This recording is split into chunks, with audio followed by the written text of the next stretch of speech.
WrestleMania XL. We're going to talk a lot about stories getting finished on this one, but I'll tell you what story wasn't finished. The story of the table being strong enough to hold Karrion Kross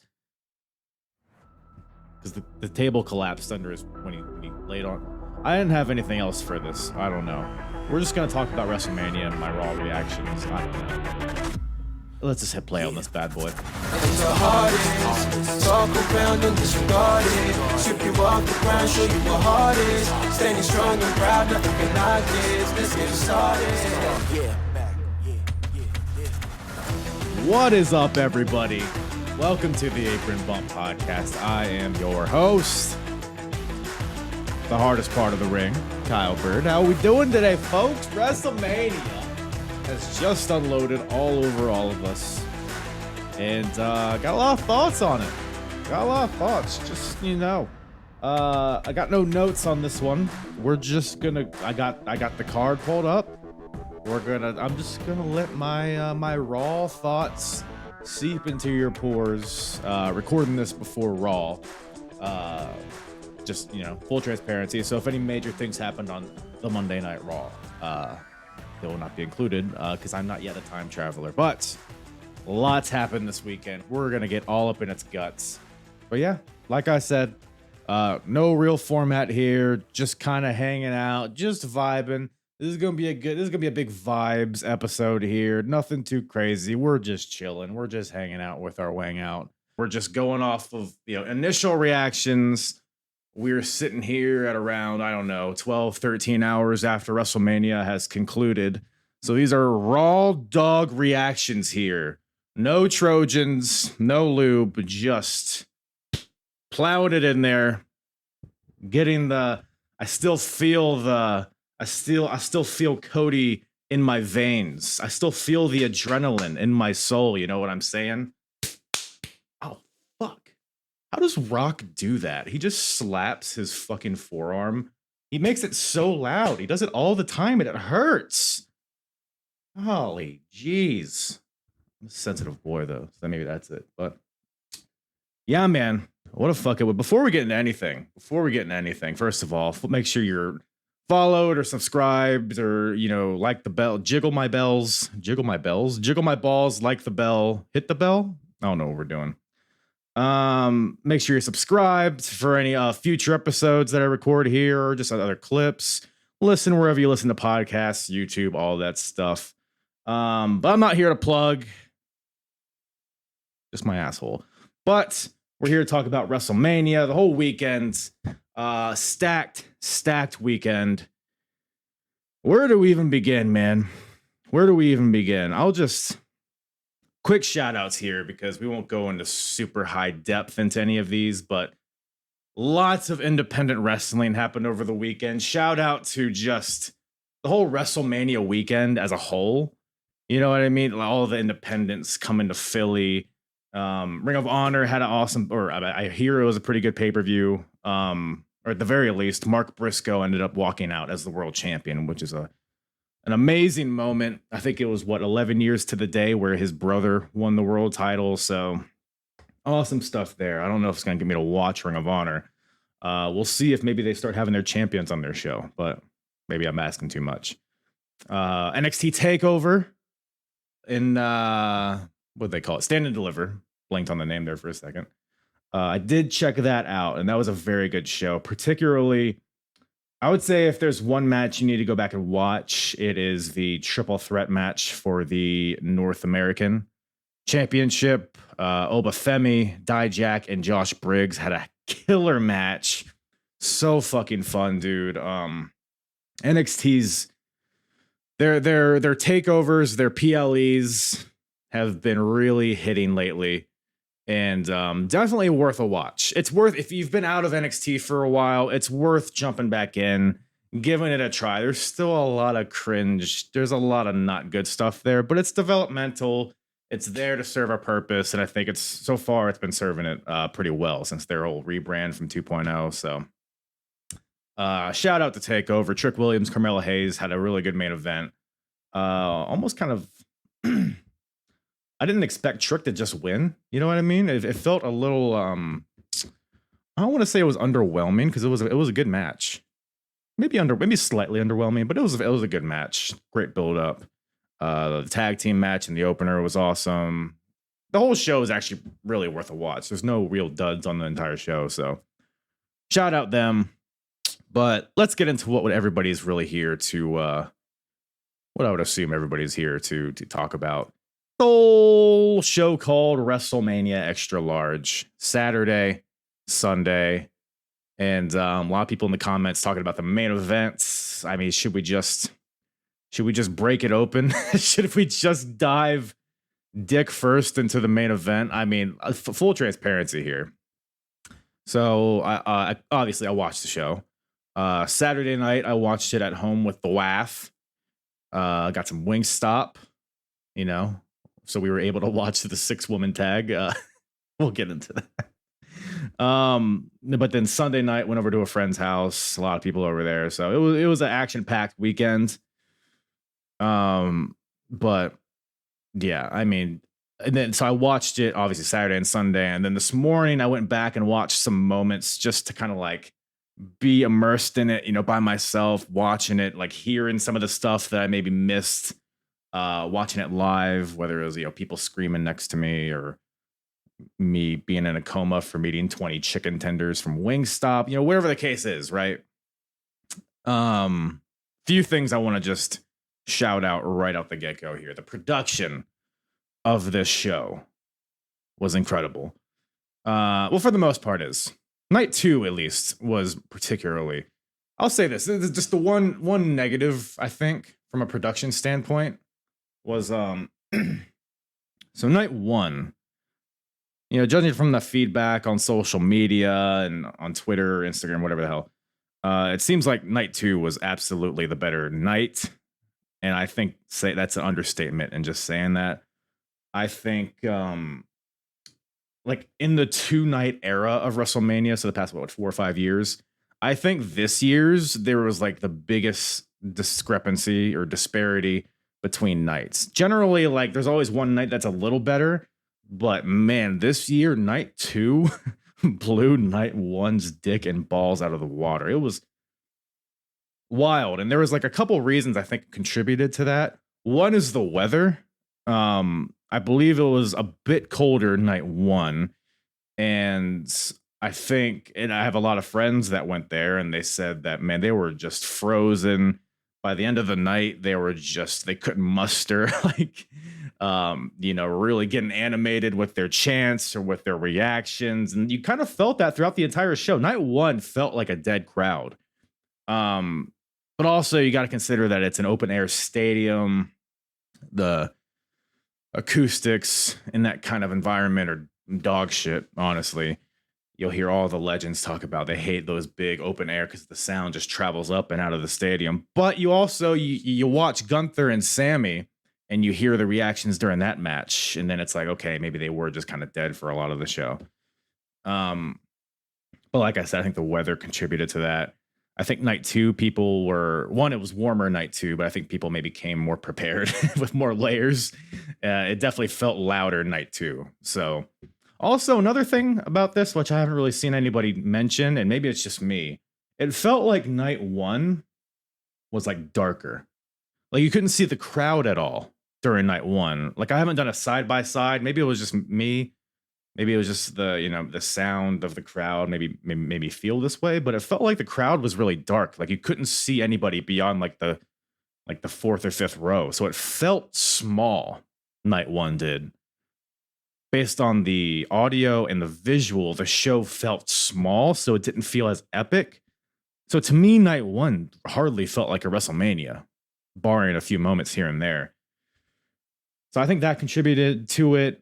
I mean, none of the matches were really. Well, I guess we'll get into it. Well, I have, you know, I have Bleacher Report and have the results here. We'll kind of walk through these nights chronologically. That's probably the best way to do it. But overall, if you want my overall thoughts on this weekend, an incredible WrestleMania. I think night 2 is among one of the best nights of WrestleMania ever. I don't know if it's better as a whole. I think last year was better. Maybe that's just my bias because I was there live. but it seems like a lot of people online agree. I think from top to bottom, 39 was a bit better. I would say it was a good bit better than 40, but I don't know. I will say though, with WrestleMania being in Philly, I talked about this on a previous live. It's Philly WrestleMania. It's the closest WrestleMania has been to me here in Virginia, like ever. I don't know if it's ever been closer. So I did because I mean I went last year. I debated on going this year as well. I was like, I don't know if I can justify 2 years in a row. And with WrestleMania, it's like if unless you're shelling out hundreds and thousands of dollars to get like front row seats, it's like you're watching ants. Like I had decent seats for 39, but it's still like you got to strain to really see, and it's you often spend more time looking at the screen than anything. So it's one of those things I'm glad I did for the experience and the atmosphere, but ultimately there's something about just watching the broadcast and the commentary and the camera work along with everything. Like it's just for me, it's a better experience watching from home than it is from a stadium. So but I say that because I did get a bit of FOMO. A lot of people enjoying all the festivities. It was more so the FOMO was for me was like the Hall of Fame and the WWE World and all the different like independent stuff going on in Philly. Like I said, the atmosphere for WrestleMania weekend's always incredible. So, that being said, I'm glad I didn't have to endure the what was it like 48 degrees with like a 15-degree wind chill or something like that. Like it is. I couldn't imagine, but I don't know, man. Should we get into it though? Should we get into it? Let's just walk through this. I'm not going to get super in depth. Like I said, I don't really have any notes. We're just kind of giving our reactions. I'm going to walk through these nights and we'll talk about them. So night one started with the Women's World Championship. Rhea Ripley defeated Becky Lynch to retain. Pretty good match. According to commentary, Becky Lynch was dealing with like strep throat and like 102-degree fever, which is nuts. So with that in mind, I don't know how much she had recovered, if she had at all. But that being said, it was a good match, right? It was a very good match. I will say maybe a bit forgettable. Nothing really made me I don't know, it's nothing about it. I would say it's probably one of Rhea's best defenses. I immediately the comparisons come to the match with Charlotte last year. Obviously, it's WrestleMania. So that's the natural comparison. And I don't think this match even came close to touching the Charlotte match. But that being said, a very good match. Rhea Ripley holds on to the title, continues her reign, which I'm not surprised at all. This definitely felt like a match to kind of just further elevate Rhea, just another notch on her belt. That's all it was, and on a big stage. So no complaints here. No complaints here. It was a good match. Where does Becky go from here? I see people saying that she's got to sign with AEW. That's I don't know, man. I really don't think so, but that would be some shit, huh? What will be her name? I guess Rebecca's her real name, right? Rebecca Quinn. I guess that's a pretty good wrestling name. But solid match to open the show. We move on to the 6-pack ladder match for the undisputed tag team championships. Well, now the tag team championships, I guess, are very disputed, huh? I guess that would make them disputed at this point. We got so A-Town Down Under won the SmackDown tag team championships, and Awesome Truth won the Raw championships. So they emphasize that the match will continue until both sets of titles have been pulled down, and you can see like just from the very beginning how each set of titles were like on different sides of the ring. You knew the titles were going to get split up, and I figured that Awesome Truth would win one of the titles, and them being Raw, it would only make sense for them to win the Raw titles. And then that leaves SmackDown. You got to think a SmackDown team's going to win it. Although I guess there is a draft coming up. So who knows? But yeah, I mean, it was I can't really think of any moments from this match that left me like, oh, well, what an incredible match. I think Grayson Waller took a power bomb through a ladder, but I think ladder matches have just been so like overexposed lately. It seems like there's a ladder match every other week, whether it's WWE or AEW, and then you got the Money in the Bank pay-per-view. You got, AEW's got ladder matches every other week. Ladder spots all over the place. Like, I don't know. Nothing about this match really left me. My cockles were not super turgid watching this match, I guess I could say. But I don't know. Awesome Truth. They've been building to this with Truth being bullied by the Judgment Day for months and months. Getting back with his boy Miz to reform Awesome Truth. It was a fun moment. I'll say that. That's all it was. Really, I mean, from this match, them grabbing the Raw titles, it was cool. It was a cool moment. Sometimes it's all you need.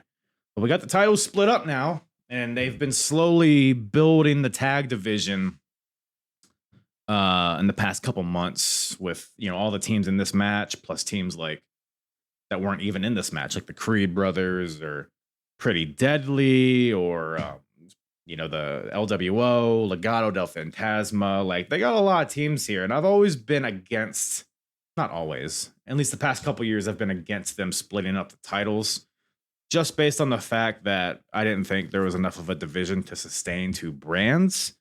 But they've clearly been making active, they've been actively trying to build divisions on each brand.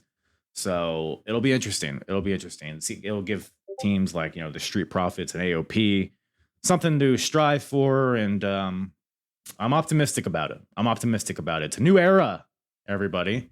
The Renaissance era. What do we think about that name, by the way? The Renaissance era. I think it's a bit doofy, but whatever. As long as the content in the era is good, that's all that matters. That's all that matters, I suppose. But Rey and Andrade defeat Dominic Mysterio and Santos Escobar. This match is pretty good, actually. I really enjoyed this match. Bummed that Dragon Lee wasn't a part of it, but I'm not going to be sad that Andrade subbed for him, because I like me some delicious Andrade Cien Almas. Yeah, I mean, the Dom and Ray thing seemed it seemed like it was hot-shotted. I don't know. I would have preferred to see like Ray and the LWO versus Santos and his faction. Like, I don't know. It seemed like this could have been more of a like, this felt like this was a tag match. I feel like this could have been more of like a ground war, like a war, like lots of people on this side, lots of people on this side. Maybe they didn't want to be too duplicative of the Bob Prophets and the Final Testament, but that was on a different night, so I don't know. But it was a good match regardless, so no complaints here. Rey and Andrade get the win. What's up, Matt? What's up, buddy? Yeah, how did this match even end? Like I said, I have no notes. It was all a blur. I think I was like 15 chicken tenders in at this point. I was in a bit of a comatose state. Did anybody who I feel like somebody interfered in this match, didn't it? Am I wrong? I guess it was just the LWO and it was like weird because like Angel, Humberto, Cruz del Toro, Joaquin Wilde, they all came out in their ring gear, but none of them were in the match. You got Angel in his stupid little tights. But they obviously got physical at some point. Joaquin had that awesome, he's been doing it on NXT, but where they like slingshot him like 50 feet into the aisleway. And so that was some cool stuff. So it ended up becoming a brawl, like a war type of thing. So ultimately I was happy with it. Can I say something? Zelina Vega. Look, I like Zelina Vega, right? She's a beautiful woman. She's a great talent. She's a great talker. These outfits that Zelina's wearing, like, can we stop? Like, what are we doing? You look silly. You look like a goober. She's just too much going on. The cosplay stuff. It's like she's wearing like the ears and the headphones. Like enough, fucking enough. My wife was next to me watching this, and she was like, "What the fuck is she wearing?" But I don't know. I don't know. But we move on to brother versus brother. Only the third brother versus brother match, allegedly. In WrestleMania history, we got Jey Uso defeating Jimmy Uso. This is a very, it's a very controversial match. What are my thoughts? What are my thoughts on this match? I enjoyed it. Was it a good match? Look, who am I to say, right? I think it's all subjective. I don't think good matches or bad matches exist. I think it's all subjective. I think it's all in the eye of the beholder. This match it felt like it was intentionally absurd, this match. We kind of knew exactly. It was perfect for Jimmy and Jay. What do you guys expect? They're gonna do like a bunch of chain wrestling. They're gonna break out a new repertoire of moves. No, they're gonna super kick each other until one guy doesn't get up. That's all this match had to be.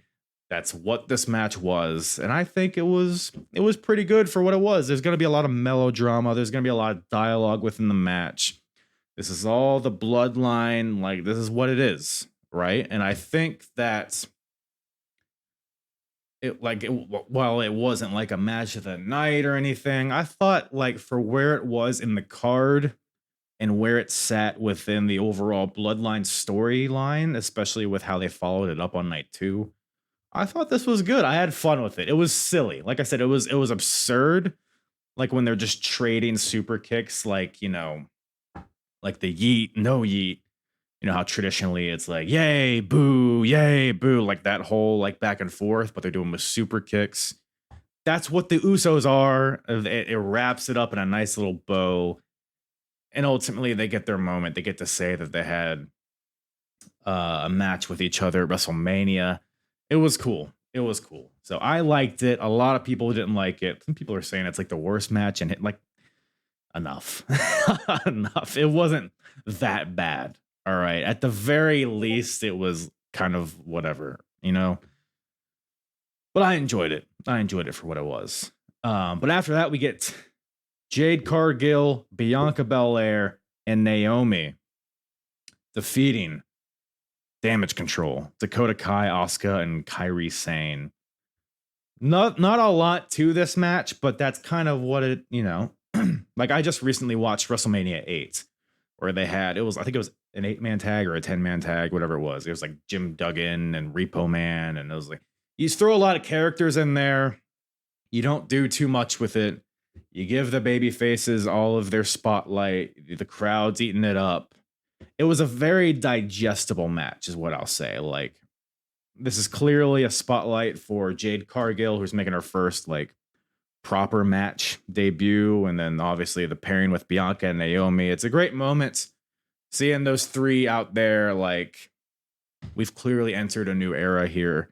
So it was a very special moment, and Jade got her time to shine, as well as Bianca and Naomi. Damage Control do what they do, the dastardly heels that they are, and, you know, just the gang mentality, but it couldn't overcome the incredible athleticism and strength on the other side. So that's what this match was, and everybody looked great. It wasn't too long. I liked it. Yeah, exactly. The entrances were great, and that's kind of what this match kind of hinged on, honestly. So no complaints there. But man, we move on to the main event, or not the main event. The match of the night is what I meant to say. It might as well have been the main event. The Intercontinental Championship. Sami Zayn defeats Gunther to become the new Intercontinental Champion. What do we think about that, gang?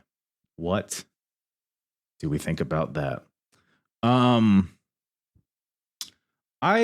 have mixed feelings on this, right? Because look, Sami Zayn's incredible. He's incredible. He's one of the best of all time. No one is going to complain. At least I'm not going to say no one's going to complain, because there's always somebody that's going to complain. I'm not going to complain about Sami Zayn going in there and being the one to dethrone Gunther. I think it was what 666 days, which is fucking metal as shit. Um, there is a part of me that wishes this was Chad Gable still. I thought this match, here's what I thought this match was going to be. I thought Gunther was going to brutalize Sami Zayn and leave him in a pile of his own blood and Canadian bacon. I thought that's what this match was going to be. And they were kind of almost there, right? That's kind of what it was becoming. I think Gunther hit him with like 2 or 3 power bombs and like a couple splashes from the top rope and was choking him out and chopping him and kicking him, brutalizing the poor boy. But then, Sammy, he does his Rocky deal. He's the way he's smacking the mat. He's like making himself have a seizure to get up. Like he's just the fire in Sami Zayn, man. That's why he's one of the best. He has the best fire out there, I think.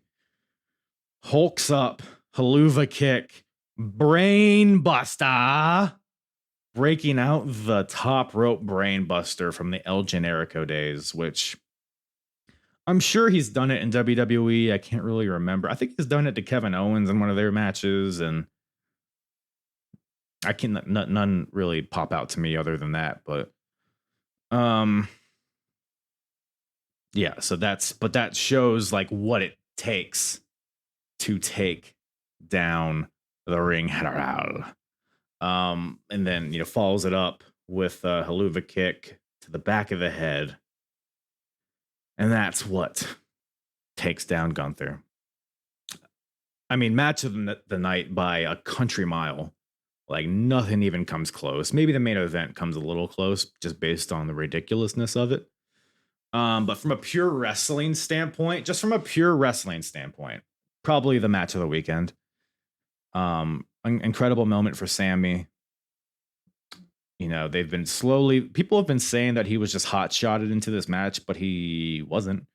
On Raw for months, they've been doing, not the vignettes, but just like the backstage interviews with Sammy and Jackie Redmond. Sammy's basically losing faith in himself. He thinks the crowd's losing faith in him. He doesn't know where he belongs. He doesn't know where his place is. And it's been a gradual building of Sammy for basically since late last year, early this year.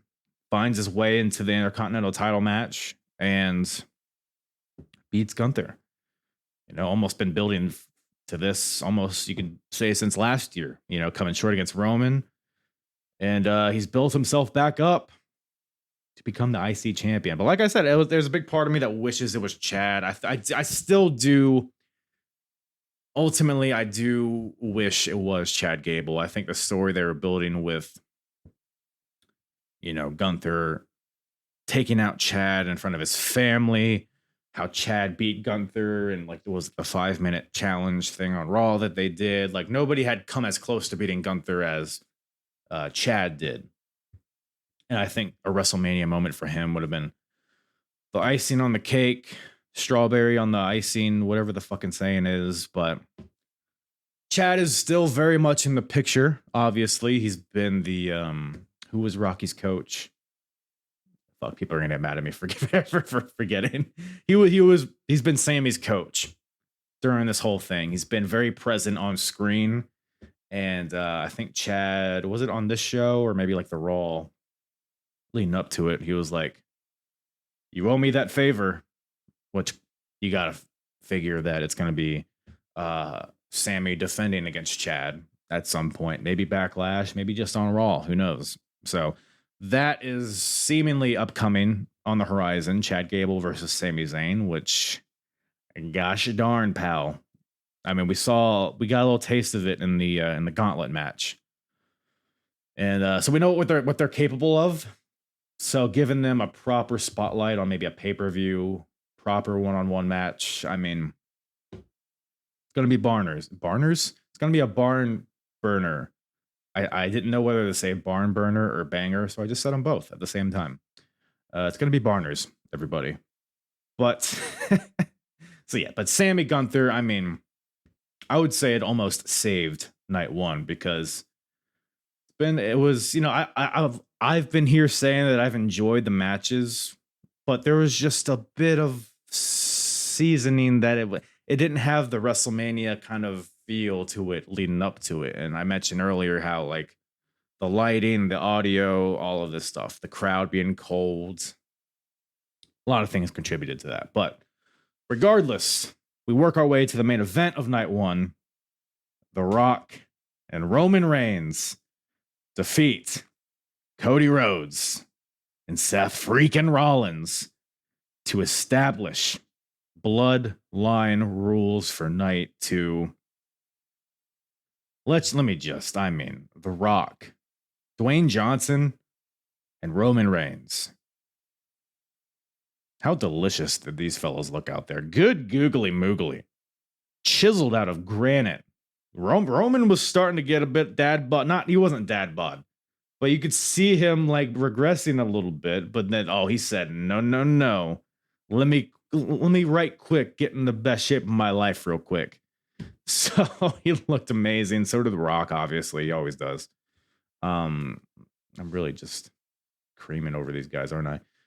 Cody Rhodes and Seth Rollins are out there. Seth and his stupid hat on his shoulder or whatever the hell that was. And Cody, obviously, doing his Cody thing. This tag team main event night one.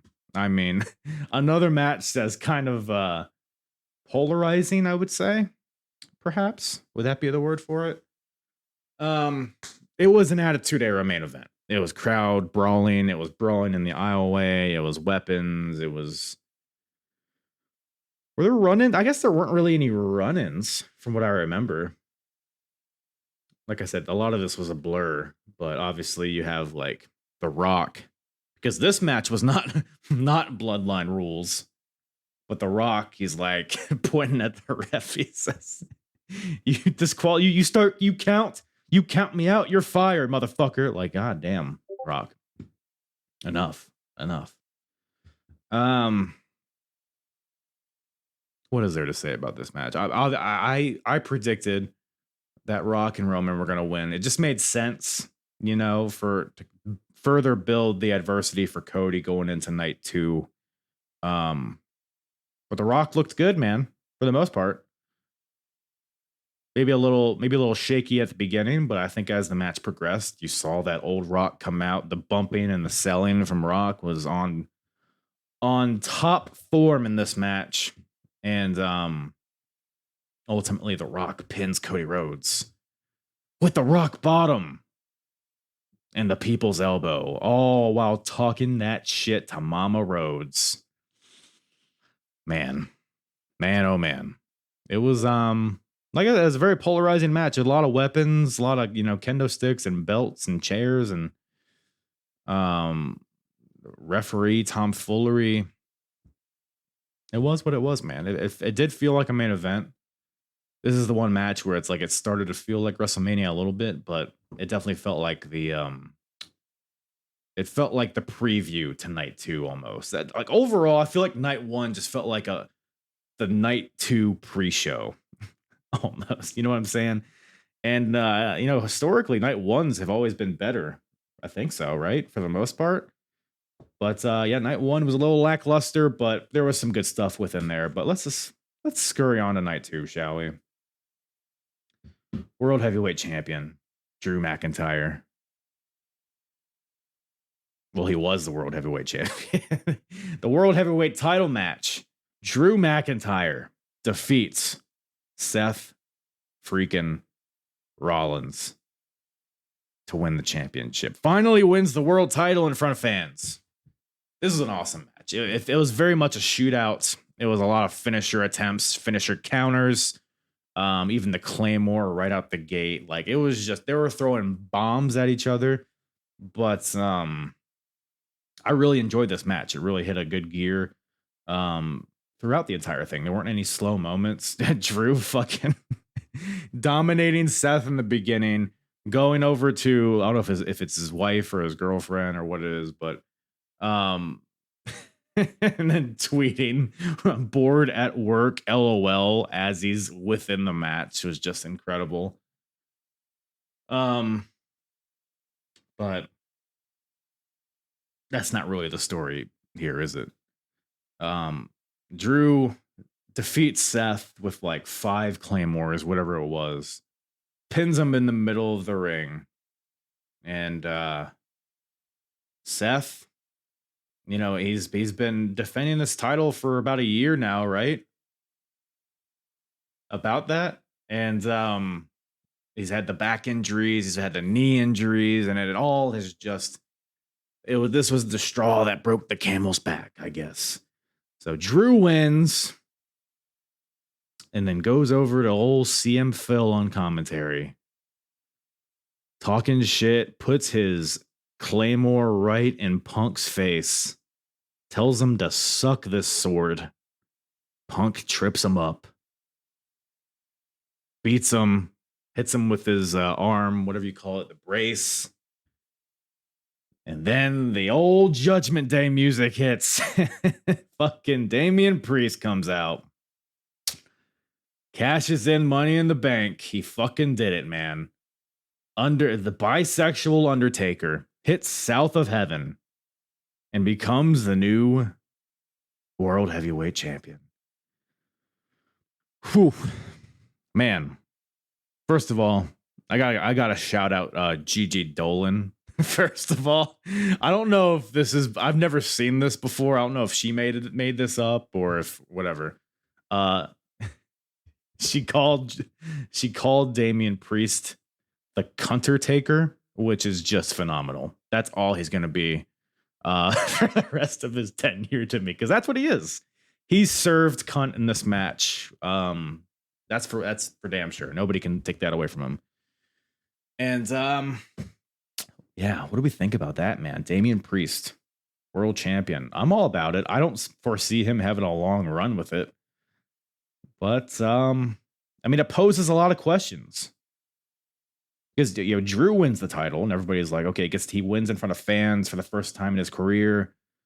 Drew has been red hot, arguably one of the hottest acts, at least one of the hottest heels going at this point in time in WWE. So it's like, okay, this makes sense. We got a new, because, you know, spoiler alert, no more Roman as champion. So now we got a new heel, a new final boss at the top of the mountain. Drew McIntyre doing the best work of his career, and then Damian Priest comes out and takes it away from him 5 minutes later. A lot of rumors that Drew has not re-signed with WWE. Could we see a Drew Galloway in AEW? It's a good question. It's a good question. I don't think so. I think Drew has been put in a spot where I don't think he would supersede in AEW. Especially he's embroiled in a feud with CM Punk at this point, which that's going to give you more notoriety than anything. So I think there's still a lot of story with Drew and Punk to tell, which is where I think we go after this. I mean, Punk took his brace off during this whole thing, so I guess, is he cleared? He's got to be at least close to cleared, so is that a Backlash match? Do we get Punk and Drew at Backlash? Possibly, right? Possibly. I mean, that's a marquee match. That's a main event anywhere in the world. So I'm all about it. But where does that leave Damian Priest? Where does that leave the world title? Does it become a triple threat match for the world title? Is it Damian, Punk, and Drew? I don't know. A lot of questions, but that's where we, you know, full transparency. I'm recording this before the Raw after WrestleMania, so I'm sure that a lot of that's going to get explained on Raw. But I mean, who else? I mean, like I said, I can't even begin to wrap my head around, you know, Damian, who he's going to defend against. Will he lose it? Will he? I mean, how are they going to continue? Are they going to continue to just build Damian as a legit champion, or is he just going to be a transitional champion? It's creating questions. It's creating intrigue, and that's what it's all about. That's what episodic TV is all about. So, all in all, I loved it. I think how this all played out between the match itself, the post-match stuff with Drew and Punk, the cash in, and then that shot. I talked about how I love the camera work earlier. The shot of a disheveled Drew in the ring with Punk in the background, sitting crisscross applesauce on the announce table. You know, doing the mocking clap. Good job, Drew. Good title reign. It was just mwah, chef's kiss, this whole thing. And yeah, big fan of it. Big fan of it. But we'll see. We'll see what comes out of this. A lot of ways they can go with it. So, but after that, we got the Philadelphia Street Fight with special guest referee Bubba Ray Dudley. I figured they had to have some ECW representation on this show. I'm honestly surprised that there wasn't more. But Bubba Ray, special guest ref, and you know, it's fine. He didn't have much of a active role in this, other than, you know, Karrion Kross shoving him at the end and then them pulling out the tables. They did the Wazza headbutts. So that was fun. Cool moment there. That's really what this match was here to have, you know, some cool moments like that, some fun table spots. The build to this has felt, I don't want to say it's felt like an afterthought, because they have been building to this for a while, but it reeks of undercard, like whatever. You know what I mean? It's like, we don't have anything else for these guys. Let's have some faction warfare. The Final Testament, man, like Triple H is hell bent on making Karrion Kross a success. It's just not happening, man. The bell has to ring at some point. And while Karrion's presentation has always been on point, and even the with, you know, the Final Testament with AOP, with Paul Ellering, with Scarlett, like the presentation's not bad. It's just the bell rings, and then Karrion proceeds to be one of the softest wrestlers out there. Like, he's this big bad dude. He's a legit fighter. You see these pictures of him with, you know, doing the jujitsu and all that like, but then he gets in the ring and he's throwing this weak ass elbow. Will Ospreay's hidden blade, right? Until Will Ospreay retires, everybody in the wrestling world should just give up on having elbows as a finisher, because nobody comes close. And Karrion's, what does he call it? The cross hammer. It's one of the worst finishes in wrestling. He's just not exciting at all in the ring. His presentation doesn't translate to the in-ring. It basically is what I'm saying. Bobby and the Street Profits. Bobby is honestly kind of in a similar realm in my mind, where he's like this big bad dude, but he doesn't act like it. I hate smiley Bobby Lashley. Lashley was at his peak when he was mean mugging. He was vascular. He was no bullshit. He didn't talk. He didn't do the dun dun with his theme song. Cut all that shit out. Give me Big Bad Bob, or get him out of here. You know what I'm saying? Like, the Street Profits, like, I appreciate the attempt with him and the Profits, but the Profits haven't evolved at all as a tag team either. They kind of half-ass tried to for a little bit. They were like kind of trying to be heels, but nobody wanted to boo them. So it's been a little flip-floppy, and I think that's kind of led to all of this feeling very underwhelming. But so I wasn't, you know, the match was fine. You know, I didn't hate the match. It was silly. Like, the table broke under Karrion Kross's weight and they had to get another table. It was funny. It was a fun moment. And the frog splash through the table for the win, and the Street Bob Fits get the win. So it is what it is. Probably talk too much about that. LA Knight beats AJ Styles in a match that I think it exceeded my expectations. I figured they were going to have a good match. A lot of people going into this show thought these guys were going to have a dud of a match, and I don't know why. Like, why would you bet against AJ Styles? Like, even at this point, right? I don't know how old he is. What is it, like 40? How old is AJ Styles? I'm going to guess 44. He is 46. Jeez, he's almost fucking 50, dude. And he's still performing at this level. Obviously, he's not, you know, TNA AJ. He's not even like New Japan AJ, but he's still AJ fucking Styles, one of the best in-ring wrestlers of all time. Of all time. going against LA Knight, who is also very underrated in his own right. It was a good match. It was very physical. It was very like the outside stuff, pulling the mat up, backdrop on the concrete floor or whatever that was. It was just a solid one-on-one match. I thought both guys looked good. LA Knight got his moment on WrestleMania, got a big win. That's really all this was here for. If the build did feel like this did feel like the miscellaneous match where it's like, okay, we need LA Knight on the card, but we don't really have a spot for him. Oh, hey, AJ's over there. Let's bring you in. Let's have a match. So, but that being said, I enjoyed it. I thought it was a very good match. LA Knight continues to be heated up. So that's a guy that could be in any title picture at any point in time. He can. That's a guy that can get hot real quick, even though he's already hot. But you can really slot him in anywhere. Still over as hell. People are trying. They're really trying to like claim that LA Knight's losing steam, but that's just hater shit. Like he's not. He's as over as he's ever been.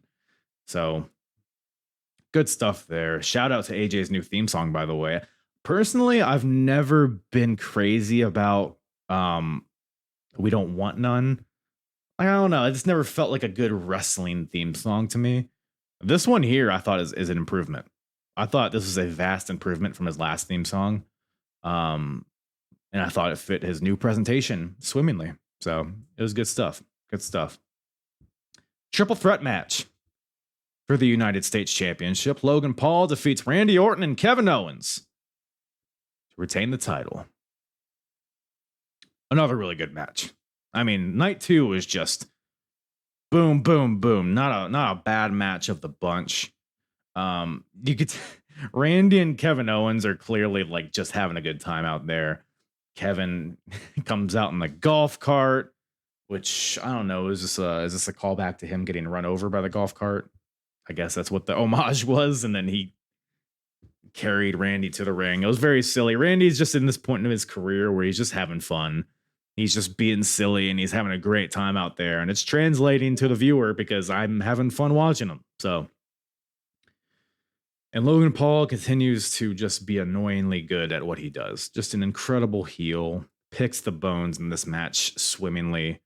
Just the story they're telling with, them teaming on Logan in the beginning and progressing into Orton and Kevin fighting each other, and then Logan taking advantage of this. The various, like, Logan did he did like a swanton, then rolled through into a frog splash on the other guy. Like, this match was very fun. There were several moments where I thought Orton or KO might have won it, but ultimately Logan wins and continues his reign. So I guess he's going to continue to be a focal point on TV, which I'm not mad about at all. He's been killing it. He's been killing it. I think the U.S. title division is a good slot for Logan. Allows him to carry that title and bring it to wherever all the boxing matches, the UFC matches, on his podcast, whatever the hell. So it's a win-win for everybody as far as I'm concerned.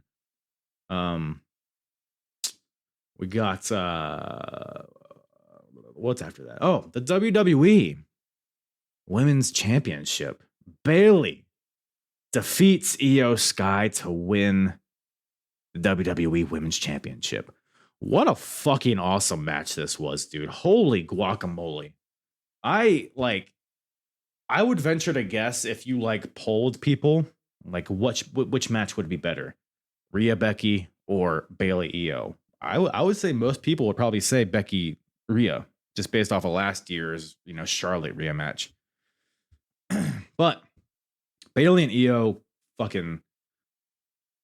they didn't steal the show. Obviously, the main event is what people are going to remember. But goddamn, I mean, might be this of the entire weekend.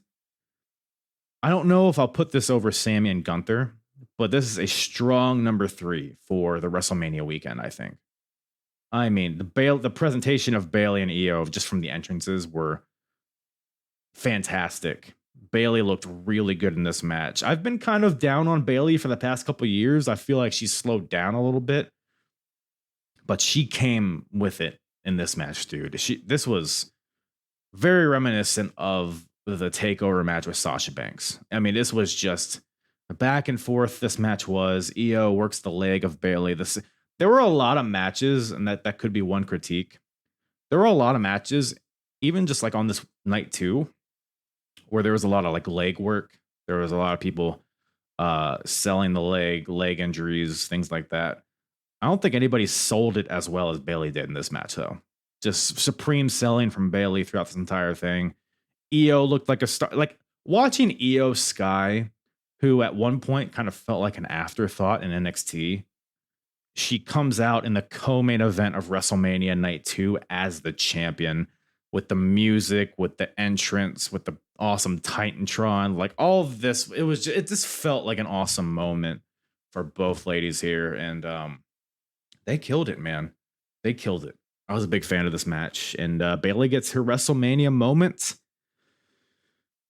I mean, what more can you say? What more can you ask for? It was a happy ending to the Damage Control arc for Bailey. She started this faction. They turned on her, and it became its own entity, and in its own, it grew beyond what she wanted it to be. But Bailey gets revenge on Io for turning on her. Like, it's just the build, the execution of the match. It was just perfect. It was perfect, I thought. But that brings us to the main event. Cody Rhodes defeats Roman Reigns. Cody Rhodes. Let me say that one more time. Let me say that one more again. Cody Rhodes finishes the fucking story by defeating Roman Reigns to become the new WWE champion. Are we dropping the Universal is my question. Samantha Irvin announced him as the new WWE champion. That could have just been a misspeaking or what, but I would like to think you might as well just drop the Universal because we got the world title on one brand and we got the WWE. Let's just bring it back to what worked in the past. You know what I'm saying? Universal's always been kind of a dopey moniker anyways. So speaking of, by the way, first of all, speaking of Samantha Irvin, quick shout out to her. I mean, some people don't like how animated, emotional she is, and I get it to an extent, but in this, first of all, I mean, just her general announcing is just no one's been better. Like I love Fink, right? Fink's always been my goat, but Samantha Irvin is just the guttural emotion that you feel like from her diaphragm when she announces. It's better than anybody in the history of ring announcing. Incredible. Better than Fink, better than Michael Buffer, Bruce Buffer. I mean, Bruce Buffer is actually pretty good too, but I don't know. Big fan of her work is what I'm trying to say here, Samantha Irvin, and the emotion. While some people didn't like her emotion at the finish of it, I thought it just added to the atmosphere. It added to I keep saying emotion, but it added to the emotion of the finish to this match. I thought it was a great icing on top. I feel like I've said that too many times in this episode, but yeah, shout out to her. Just want to give a quick shout out to her. But the match itself, man, Roman and Cody, Bloodline rules. I'll tell you this match didn't go exactly as I thought it would. I thought it was going to be run-ins right out the gate. I thought this match was going to start, and then you were just going to have a sea of Samoans, just closing in on the middle of the ring. I thought it was going to be just Rock, Solo, Jimmy, Jacob Fatu, Zilla Fatu, Ava, Nia Jax, Tama Tonga, Tonga Loa. I thought everybody was going to get in there. Haku, Rikishi. I thought it was just going to be everybody kind of just closing in on Cody. I thought it was going to be a bloody beatdown of Cody. And then I thought people were going to save him. But it ended up just being a really fucking good wrestling match for the first, 20 minutes or so? I think it was a good 20 minutes before any run-ins happened, which was surprising. But like I said, it was just a really, maybe arguably Roman's best performance from a pure wrestling perspective during this reign. Cody and Roman just have awesome chemistry. Their match last year was incredible. Match of the year, as far as I'm concerned. And this one is very good too. And then obviously the run-ins start. You have Cody hits the 2 crossroads and then gets the super kick from Jimmy. And then Jay comes out and spears Jimmy off the ramp, which was wild. Wild. I did not expect that at all. I see that and I'm like, oh, they're just plummeting to their death, huh? Uh, but they go through the tables. Solo comes out eventually, and then John Cena comes out. Obviously, playing back to the what was it, Crown Jewel? Is that the pay-per-view where they had the match, Cena and Solo? And so Cena gets his revenge on Solo, puts him through an announce table. The Rock comes out. We get a Rock and Cena stare down thrice in a lifetime. Come on now. Come on now. I mean, it's at this point when it's just like, I'm on my feet. I'm slapping the people next to me. I'm kissing my wife. I'm holding my cats. I'm jiggling my balls. It's just like, dude, slapping that forearm. This whole thing. Cena, Rock. Rock takes out Cena. Dong. Undertaker. What? Everybody's expecting Stone Cold, but I'll take the Undertaker. I do think Stone Cold may have overshadowed the moment to come afterwards. So I'm not mad at it. You know, Stone Cold's just chilling on his ranch with his cat poncho. I get it, right? Undertaker comes out from under the ring, chokeslams Rock, skedaddles.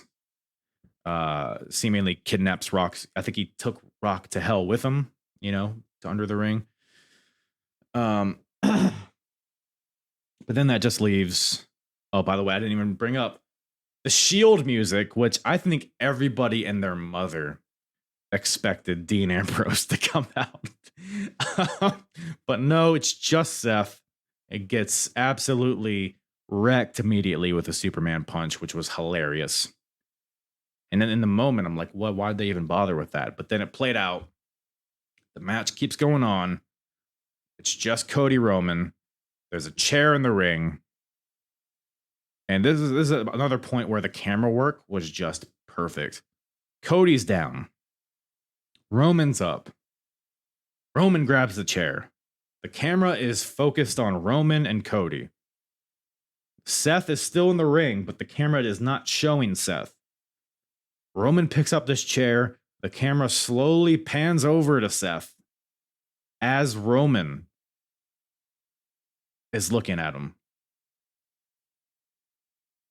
The camera pans like almost like as Roman is looking at him, like in the same like tempo.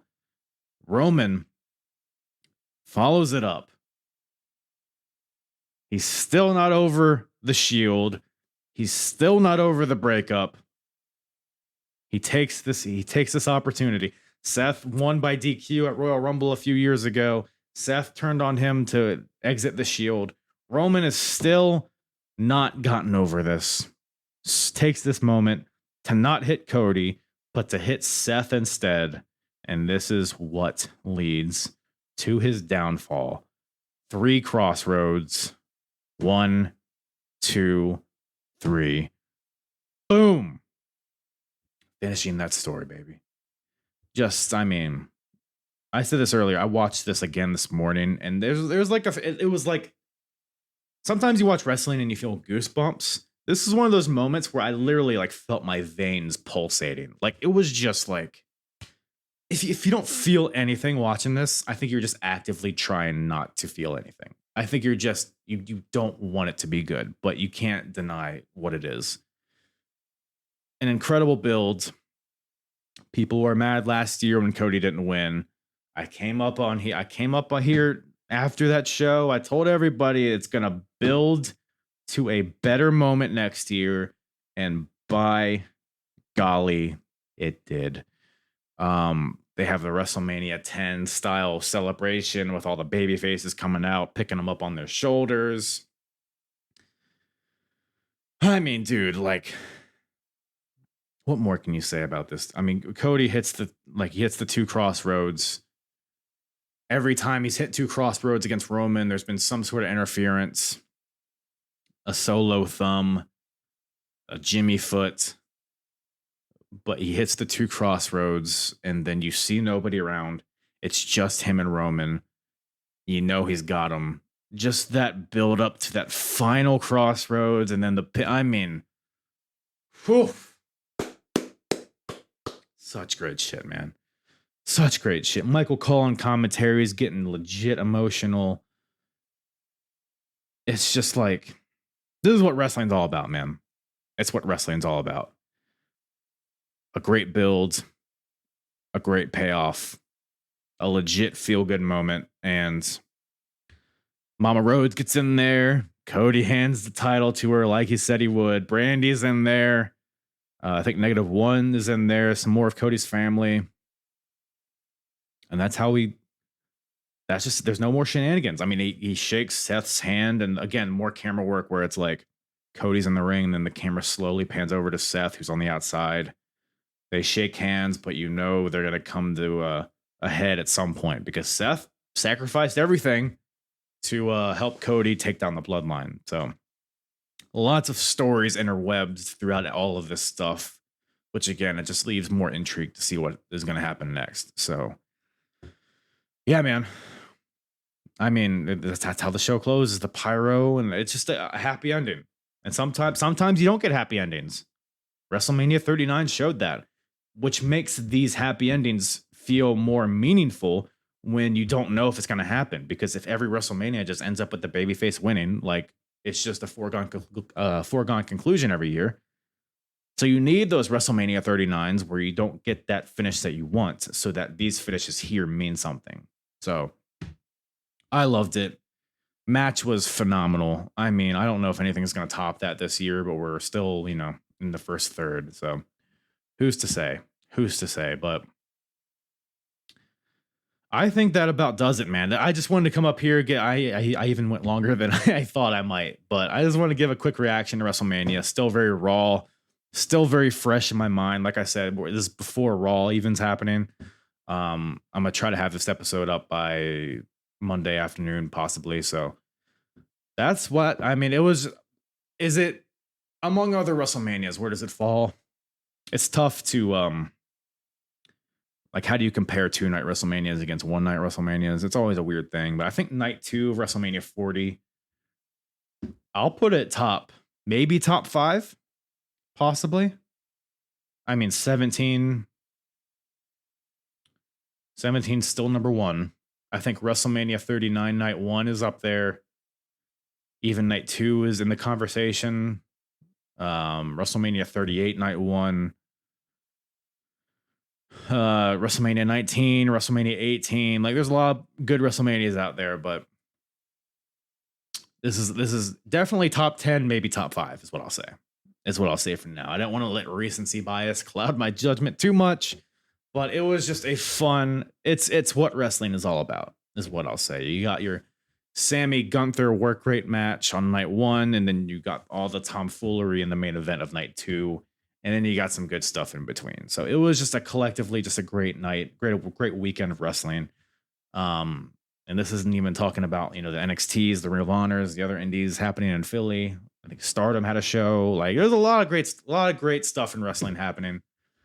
But yeah, so that's where I'm at. And I think that's where I'll love you, and that's where I'll leave you. Appreciate you guys listening. If you did tune in live, I'll be posting this up, the full episode, on Spotify, Apple, wherever you listen, as well as YouTube. And yeah, that's about all I got for you guys. Love you.